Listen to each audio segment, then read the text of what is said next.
상반기의 상승을 좀 저는 생각하고 있는지, 환경이 바뀌어지기만 하면 난 바로 달려나갈 거야 라고 1월에 인하될 가능성도 꽤 높다. 악재가 하나 제거되는 거죠. 앞으로 가야겠구나, 나가야겠구나. 그래서 이 모든 것들이 상반기에 일어나게 될 일들인 것입니다. 상고하고 투자자들에게는 관심을 가져야 되는 시기가 2025년.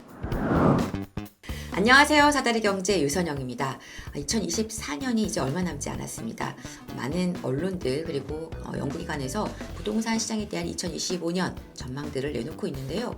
보면은 저랑은 좀 견해차가 있는 것 같습니다. 그래서 오늘은 조금 더 디테일하게 제가 왜 다른 어떤 전망과 차이가 있는지, 그 근거는 무엇인지 오늘 좀 여러분들께 얘기를 해볼까 합니다. 자, 2025년 부동산 시장 전망. 저는 사실 여러분들께 이미 방송 라이브 통해서도 말씀드렸었죠. 상고하고라고 이미 말씀을 드렸었어요. 근데 이제 여기에서 보면 언론들이나 이제 여러 전문가분들의 의견을 들어보면 이렇습니다. 대다수가 전체적으로 보면은 오르긴 오르는데 강보와 그리고 애매한 오른다가 뭔가 애매한 오른다예요. 그래서 시기와 오르는 그 시기와 그 속도에 대해서는 좀 차이가 저와 많이 있습니다. 오르는 시기와 속도에서 차이가 있는데, 특히 2025년 상반기에 상승한다는 의견들이 별로 많지 않은 것을 좀 확인할 수 있습니다. 그래서 제가 왜 상반기에 상승을 좀 저는 생각하고 있는지 오늘은 그 이야기를 좀 적극적으로 해볼까 합니다. 2025년 사다리 경제가 상반기 상승을 예측하는 이유, 이렇게. 자, 일단 가장 먼저 생각해야 될 거는 이겁니다. 이미 우리는 한 4개월간 9, 10, 11, 12 한 4개월 동안 전체적인 시장이 굉장히 좀 차분하게 움직이는 관망세를 이미 지금 거쳐가고 있는 상황이에요. 그죠?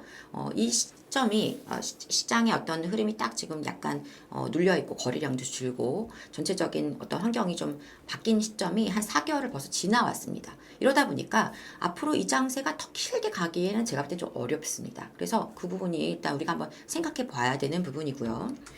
왜냐하면 우리가 단기적으로 시장이 조금 이렇게 눌릴 때가 있지만 그게 조정 장세가 사실 오래가지 않고, 특히나 이 대출에 대한 규제는 그 뭐랄까요, 흔히 말하는 약발이라고 할까요? 그 기간이 한 6개월 정도밖에 되지 않습니다. 그래서 이제 4개월이나 우리는 그 시간을 지나갔다라는 점을 좀 주목하실 필요가 있어요. 자, 두 번째는 우리는 지금 매수 대기자가 되게 많습니다. 우리 시장에. 내 주변에서 보면은 다 관심이 없던데 하실 수 있지만, 실질적으로 보면은 여러 가지 대출에 대한 제한으로 인해서 멈춰있는 분들이 있어요. 그분들은 지금 몸에 계속 에너지를 온도를 계속 끌어올리면서, 몸의 온도를 끌어올리면서 난 이제 예열해놓고 시장이, 내가 환경이 바뀌어지기만 하면 난 바로 달려나갈 거야 라고, 지금 위에 여기 그림처럼 지금 뭐하고 있죠? 이분들 달리기 할 준비하고 있죠. 준비 요의 땅 하면 나가려고 준비하고 있는, 지금 그러한 대기 수요가 많다라는 거예요. 그래서 시장 환경만 바뀌어지면 내가 지금 기회만 노리고 있는데 빠르게 결정할 거야 라고 하시는 분들이 꽤 계시다는 거예요. 그래서 대출 환경이 바뀌는 내년을 이제 매수의 초반에 기회로 삼겠다는 분들이 많으시고요. 이건 어디서도 확인되느냐? 바로 이 송파 잠실권의 흐름에서 우리가 좀 확인해 볼 수 있어요. 벌써 11월 들어오기 시작하면서 거래가, 상대적인 거래량이 많이 늘었던 곳이 이 잠실 송파권이고요. 그리고 12월에도 거래량 전체적으로는 굉장히 적었지만 이 송파 잠실권의 거래는 흐름이 꾸준하게 지금 유지되고 있는 모습이거든요. 그럼 여기는 제가 항상 말씀드리지만 언제 시장의 흐름을 가장 먼저 리드해가는 그런 환경들이기 때문에, 시장의 방향을 제일 읽기 좋은, 시장에 대한 어떤 키 역할을 하는 지역들이기 때문에 우리 굉장히 관심 깊게 보아야 된다 늘 말씀드려왔죠. 근데 이게 이제 제가 볼 때 2025년에 조금 더 강한 어떤 그 거래 흐름이 나올 거라고 판단하고 있습니다. 바로 대기자들, 매수 대기 수요가 그분들이 움직일 거라는 생각을 하는 것이죠. 자, 그리고 거기에 더해서 지금 2025년이 되면 중요한 변화가 하나 생기죠. 뭐냐? 바로 대출에 대한 여건이 많이 좋아진다는 겁니다.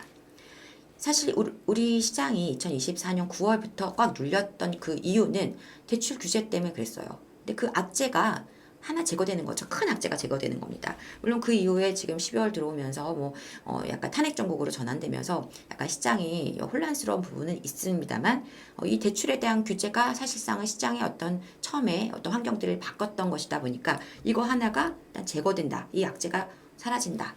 왜 그러냐? 당연히 그렇겠죠. 이제 2025년 되면 일단 제가 볼 때 지금 탄핵 정국까지 이제 연결되면서 굉장히 시장이 좀 혼란스럽죠. 그리고 거기에 대해서 이제 대외적으로 우리나라 경제에 대한 어떤 불안감 이런 것들이 겹쳐지면서 지금 뭐 거기다 트럼프 2기가 출범하는 시기가 또 다가오고 하다 보니까 수출 환경이라든가 이런 것들도 지금 조금 더 뭐 어떤 변수들이 나올 수가 있고, 가장 중요한 것은 내수 침체가 좀 심화될 가능성이 높아지고 있어요. 그래서 이 부분에 대해서 굉장히 한은에서 지금 날을 세우고 보고 있습니다. 왜냐하면 금리를 두 차례 인하했던 이유도 내수 침체에 대한 부담을 지금 받았기 때문에 그런 것이거든요. 그래서 이번에 2025년 그 통화정책 운영 방안에 대한 발표가 있었는데요. 금리 인하에 대한 적극적인 의견을 좀 밝혀주는 모습을 좀 볼 수가 있습니다. 다시 얘기하면 지금 시장에 금리 인하 사인을 계속 주는 것이 좋겠다라는 생각을 하고 있는 것이고, 2025년도도 추가적인 인하를 계속 진행할 예정이다라고 하고 있고요. 지금 가뜩이나 뭐 탄핵 정국과 더불어서 이런 환경이다 보니까 불안한 이런 심리들을 좀 약간 안정시켜 줄 수 있는 거. 네, 그래서 제가 볼 때는 1월과 2월에 통방회의, 통화정책 방향회의가 있는데, 특히 저는 1월에 인하될 가능성도 꽤 높다 이렇게 보고 있습니다. 그래서 금리가 인하된다면 금융채 금리, 은행채 금리 내려가게 될 것이고요. 코픽스도 또 인하가 되겠죠. 그러면서 전체적으로 대출의 어떤 환경들 좋아지고 대출 금리도 내려갈 수밖에 없을 것이다. 거기다 더해지는 건 뭡니까? 이런 대출 금리가 내려가는 것과 동시에 연초가 되면서 대출의 여건들이 다 리셋이 될 거 아닙니까? 은행별로. 그래서 이러다 보니 대출하기가 되게 좋은 환경이 되는 거예요. 이것은 곧 이 매수 대기 수요를 자극할 수밖에 없는 환경이고, 이분들이 움직임이 강하게 나오기 시작을 하겠죠. 그래서 모든 사람이 움직이지 않지만 그동안 계속 타이밍을 노리고 있었던 매수 대기자분들에게는 2025년 1월이 가장 좋은 어떤 시점으로 보일 것이라고 저는 판단하고요. 이렇게 움직이는 수요가 조금 나오면서 어떤 그 시장의 방향 키 역할을 하는 잠실권, 손파권의 움직임이 나오면 그 다음에 누구가 움직일 것이냐? 바로 추가 하락에 대한 기대를 갖고 시장을 바라보고 계셨던 분들, 이분들은 그냥 그동안 중립에 놓고 있으셨던 분들이죠. 그 중립 기어 딱 놓고 상황을 보자. 이게 빠질 수도 있지 않을까? 기다리셨던 분들이 이게 아닌가? 지금 상황은 그런 게 아닌가? 라고 생각되는 순간 드라이브를 뒤에 놓을 거란 말이에요. 그죠? 그러면서 이제 앞으로 가야겠구나, 나가야겠구나 라고 생각하시는 분들이 추격 매수를 시작하실 거라고 생각합니다. 추격 매수. 그리고 그렇게 되면서 이제 거기에 더해서 뭐가 돼요? 상반기에 정치적인 불확실성도 제거될 것이다. 이게 어떤 식으로든 간에 불확실성이 해소될 거예요. 탄핵 정국의 방향이 어떻든 해소가 됩니다. 사실상 이제 과거에도 박근혜 정부에서 탄핵 상황이 되면서 문정부가 들어왔을 때 부동산 가격은 올랐습니다. 왜냐? 불확실성을 해소했기 때문에. 그래서 앞으로의 어떤 방향이 어느 쪽으로 가든지 간에 불확실성이 제거됐다라는 것은 시장에는 좋은 시그널로 작동할 가능성이 매우 높고, 심리적인 불안함을 좀 덜어내는 심리장의 안정과 회복을 가져올 것이다. 이렇게 보고 있습니다. 그래서 이 모든 것들이 상반기에 일어나게 될 일들인 것입니다. 그리고 상반기, 하반기 2025년을 통틀어서 계속 관통하는 흐름이 하나 있어요. 뭐냐? 바로 공급 부족 이슈죠. 공급 부족. 그래서 공급이 부족하다 보니까 부족한 공급으로 인해서 계속해서 집값에 대한 어떤 상승에 대한 압력은 계속 강해질 텐데, 거기에 더해서 지금 뭐 일반적인 아파트 공급도 부족하지만 비아파트 쪽 공급도 굉장히 부족합니다. 그래서 서민들의 어떤 주거의 환경들이 굉장히 열악해질 수밖에 없어요. 전월세 가격이 계속 오를 거고요. 그래서 이 수요층들, 실수요자들, 내가 전월세를 살고 있는데 이 불안한 전세 시장에서 그러면 탈피해야겠다라고 생각하시는 분들이 이렇게 매수에 가담할 가능성도 더 높아지는 상황이 되는 거죠. 그래서 전반적으로 봤을 때 결국은 2025년의 상반기부터 상승의 흐름은 나오게 될 수밖에 없겠구나. 저는 이렇게 판단을 하고 있고요. 그래서 전체적인 전망을 한번 다시 가볼게. 제가 라이브 시간에 한번 정리를 해드렸지만 좀 짧게 간단하게 한번 다시 정리를 해본다면 이렇습니다. 일단 1분기는 여러 가지 지금 지속되고 있는 심리시장의 위축은 있겠지만, 하지만 선제적으로 먼저 움직일 수 있는 그 대기 수요들, 매수 대기자들이 분명히 시장에 먼저 약간의 마중물 역할을 해주는 그러한 어떤 흐름을, 매수 흐름을, 매수세가 나올 것이다. 이렇게 보는 것입니다. 그래서 1분기는 일단은 강보와 보합은 보합인데 어떤 선제적으로 매수하시는 대기 수요층들의 움직임에 따라서 강보합세가 예상된다. 자, 그 다음에 2분기 들어가면 정치적인 불확실성이 제거되는 타이밍이 오겠죠. 그래서 여러 가지 어떤 탄핵의 그런 지금 전국이 약간의 방향을 확실하게 잡아가는 저 시점이 될 것이라고 보고 있고요. 그래서 거기에다가 더해서 공급 부족이라는 우리 시장이 지금 계속 전반적으로 지금 가장 우려스러운 부분이 또 계속 이슈로 계속 부각이 될 겁니다. 그러면서 먼저 선제적으로 움직이는 수요층에 따른 어떤 가격 변화. 그래서 중립에 있던 분들이 이제는 더 이상 관망하면 안 되겠구나. 이제 매수해야겠구나 라고 방향을 틀어가는 상황이 될 것이다. 그래서 2분기 들어오면은 조금 더 강한 상승 장세로 연결될 것이다 라고 보고 있어요. 자, 그 다음에 3분기가 되면 이제 이러한 흐름을 받아서 그동안 움직이지 않던 실수요자와 그리고 이제 전세값의 계속 상승이 일어나게 되면서 갭 투자 수요층이 또 움직이는, 그러면서 전반적인 시장의 어떤 매수세가 강해지는 상승 장세가 나올 가능성이 높겠다. 그래서 3분기 역시 상승 장세로 갈 것이다. 이렇게 보고요. 근데 이쯤 되면 우리가 생각해야 되는 게 있습니다. 뭐냐? 지속적으로 계속 거래가 매수 거래가 늘어나고 매매가 증가하면서 거래량이 증가하면서 이쯤 되면 이제 다시 등장하는 게 뭐겠습니까? 가계부채가 그 폭이 커지는 거죠. 규모가 늘어나는 겁니다. 그래서 가계부채는 계속 상승은 하고 있지만, 늘어나고 있지만 그 폭이 더 커지게 된다면 이쯤에서 다시 우리는 규제를 만날 가능성이 있어요. 그게 일단은 대출 규제는 좀 우리가 꼭 감안을 해야 되는 부분이고요. 거기에 더해서 어떤 그 정치적인 환경들이 어떻게 바뀌느냐에 따라서 어떤 부동산에 대한 전반적인 규제 정책 같은 게 나올 수도 있습니다. 과거에도 한 8월, 9월에는 항상 규제책들이 많이 나오던 시기였었거든요. 그래서 그러한 부분을 감안했을 때 대출 규제 또 추가적인 어떤 다른 규제들이 나올 가능성도 있다. 이런 것으로 인해서 매수 강도는 조금 약해지는 상황이 나올 수도 있죠. 그래서 이렇게 된다면 이제 약보합 정도가 되지 않겠나 이렇게 보는 것입니다. 그리고 이 전 시장 환경에 관통되는 것, 바로 전세값 그리고 전월세 값의 지속적인 상승은 계속 이어질 것이다 보고 있고요. 그래서 전체적으로 이렇게 봤을 때 큰 틀에서의 어떤 시장은 상고하고 될 것이다. 이렇게 저는 보고 있습니다.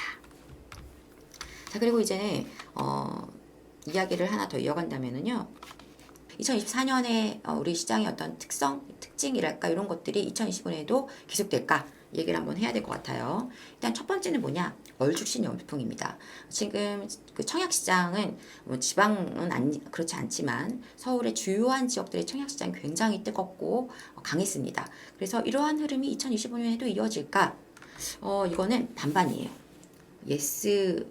완전 예스가 아니라, 왜냐하면 신축에 대한 어떤 니즈가 강해짐에 따라서 신축 아파트 가격이 굉장히 많이 올랐어요. 그리고 분양가도 보시면 평균 분양가격이 계속 상승하는 중이거든요. 그런데 우리 시장을 생각해 보시면은요, 가격이 신축 아파트들은 많이 올랐지만 상대적으로 구축은 덜 올랐습니다. 그리고 어떤 지역들은 가격이 정말 많이 착한 곳들도 있어요. 무조건 신축만 따라갈 것이냐? 아니야. 입지적으로 괜찮은데 가격이 착한 구축에 대한 사람들의 매력을 느낄 가능성이 있다고 봅니다. 그래서 상대적으로 입지가 약간 아쉬웠던 지역의 신축들을 회복하는 장세로 갈 수가 있겠지만, 그렇지 않은 구축들의 에너지가 좀 더 강하게 나올 수 있는 게 2025년일 것이다. 자, 두 번째는 부동산 시장의 양극화. 어떻게 보면 비슷한 얘기가 될 수도 있겠지만 지역적인 양극화. 이것도 약간 반반인데요.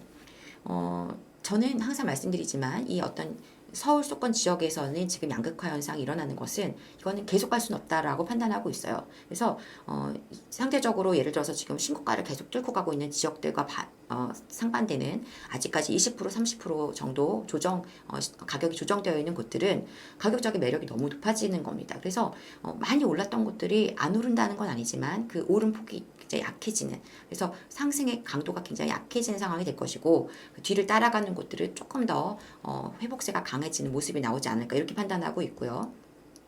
다만 지방과 대도시, 지방과 수도권과는 이 지금의 어떤 양극화 부분이 지속될 거라고 봅니다. 왜냐하면 이건 어쩔 수 없어요. 지금 인구가 계속 줄어가는 환경 속에서 도시 집중하는 상황 계속될 것이고 소멸 도시도 늘어나는 환경이다 보니까 지방의 어떤 회복은 조금 시간이 더 필요하다고 판단을 하고 있습니다. 그래서 지방과 수도권은 아직도 조금 시간이 더 걸리겠지만 수도권 내에서의 어떤 지금 굉장히 다른 어떤 흐름을 이어왔던 부분들은 내년에 온기가 좀 고르게 번져나가는 모습이 좀 더 강해질 것이다. 이렇게 판단합니다. 자, 세 번째는요. 비아파트 시장입니다. 많은 분들이 참 이 비아파트 시장에 대해서 좀 관심 갖고 계시고 힘들어하시는 분들도 많으신데요. 2025년에 좀 숨통 좀 트일까? 라고 물으신다면 이것도 역시 약간 아쉬운 답을 드려야 될 것 같아요. 그러니까 비아파트 시장이 완전히 지금처럼 힘든 시장에선 좀 벗어날 겁니다. 왜냐? 전월세가 많이 오를 거라고 말씀드렸죠.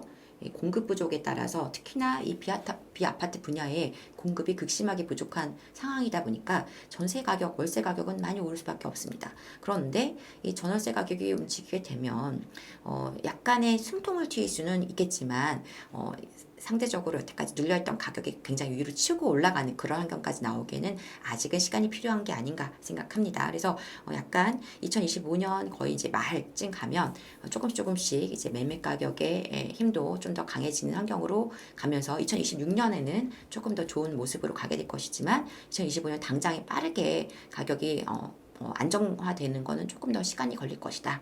다만 역으로 생각한다면요. 2025년은 비아파트 시장이 굉장히 매수하기에 좋은 시기라고 생각을 합니다. 왜냐하면 전세값 많이 가니까 투자에 대한 어떤 부담은 굉장히 낮아져요. 매가는 아직 힘이 좀 없는데 전세는 많이 올라주면서 투자에 대한 어떤 갭 투자 자금 자체가 굉장히 적어지는 환경이 되기 때문에 지금 딱 굉장히 접근하기 좋은 시기로 가는 게 2025년도의 비아파트 시장이라고 봅니다. 그래서 전세와 매매가의 갭이 적은 물건들 중에서도 어떤 이슈들이 좀 나오는 개발에 대한 기대감이 있는 지역이라든가 이런 것들은 특히 좀 매력도가 올라가는 환경이 될 것이기 때문에 오히려 반대로 매수하실 분들에게는 투자자들에게는 관심을 가져야 되는 시기가 2025년이다. 이렇게 말씀을 드리고요. 자, 마지막 네 번째. 2025년도에도 재건축 쏠림 현상 계속될까? 재건축 쏠림 현상이 사실은 여기에서 온 거예요. 얼죽신에서 그죠? 그래서 신축 아파트에 대한 니즈가 강해지다 보니까 너무 비싼 물건을 새 아파트 사는 것보다는 차라리 정비 사업을 해서 가치가 바뀌어질 물건을 조금 싸게 지금보다 더 훨씬 비싸질 물건을 그 가치가 올라가는 걸 보겠다라는 쪽으로 움직인 수요들이 재건축을 노리신 건데요. 2025년에도 재건축에 대한 매력도는 있습니다만 이제는 조금 지역적인 어떤 변화가 나타날 것 같습니다. 지금은 강남 3구 그리고 주요한 지역들 목동이라든가 뭐 여의도라든가 이런 지역들의 그 재건축이 굉장히 신고가를 계속 찍어주면서 많이 올라갔는데요. 이러다 보니 상대적으로 가격이 착한데 아직 재건축에 대한 어떤 강한 움직임이 나오지 않았던 곳들 노원구라든가 도원구라든가 강서구라든가 이런 지역에 재건축 아파트들이 많이 있죠. 그래서 그런 곳들이 좀 약간 수혜를 볼 수 있을 것이고요. 무엇보다 저는 재건축과 더불어서 이제는 재개발로 확실하게 전환이 될 것이다. 수요층이 많이 관심을 그쪽으로 눈을 돌리게 될 것이다 판단합니다. 아무래도 재개발이 좀 어렵다라는 것 때문에 접근이 좀 어려운 부분들 때문에 아직까지 가격이 착합니다. 그런데 계속 가격이 이렇게 재건축 쪽으로 많이 올라가게 된다면 이제는 차라리 좀 괜찮은 지역의 재개발을 노려야 되는 게 아닌가. 그래서 재개발 쪽에 어떤 강한 그 수요 이동이 일어날 것이라고 보고 있고요. 그래서 이제 이런 것들과 더불어서 뭐 아까 얘기 드렸던 비아파트, 빌라 시장들도 약간 재개발의 어떤 가능성을 가지고 있는 그러한 지역들, 물건들은 조금 더 빠른 회복이 기대될 수 있는 환경이 아니겠는가 이렇게 정리해 볼 수가 있겠습니다. 자, 이렇게 해서 2025년 부동산 시장에 대한 전반적인 이야기를 해봤습니다. 올해와는 좀 더 다른 좀 더 전체적인 어떤 온기가 번져나가는 그리고 상승의 에너지가 좀 안정적으로 심리적인 불안감도 많이 내려가는 그런 환경으로 갈 것이라고 기대하고 있고요. 지금 이제 여러 가지 그 전국 탄핵 정국으로 인해서 좀 약간은 혼란스러운 상황이지만 그렇다고 해서 부동산에 대한 어떤 관심의 끈을 놓으시면 안 됩니다. 왜냐하면 2025년 특히나 상반기가 어찌 보면 매수할 수 있는 어떤 좋은 기회의 거의 좀 막바지 타이밍이 아닌가 이렇게 보고 있거든요. 그래서 2025년 특히 상반기 중에도 1분기 여러분들이 좀 적극적으로 타이밍을 좀 노리셔야 되는 시점이기 때문에 여러분들 사람들의 관심이 없을 때 오히려 이때가 기회의 시간이라는 거 잊지 않으셨으면 좋겠고요. 저는 2025년도에도 여러분들께 부동산 시장의 방향 그리고 좀 더 틈새를 노리는 전략 전체적인 큰 그림을 읽어가는 그런 부분들에 있어서 조금이라도 도움이 될 수 있는 컨텐츠들로 꾸준히 찾아가도록 하겠습니다. 자, 지금까지 사다리 경제 유선영이었습니다. 감사합니다.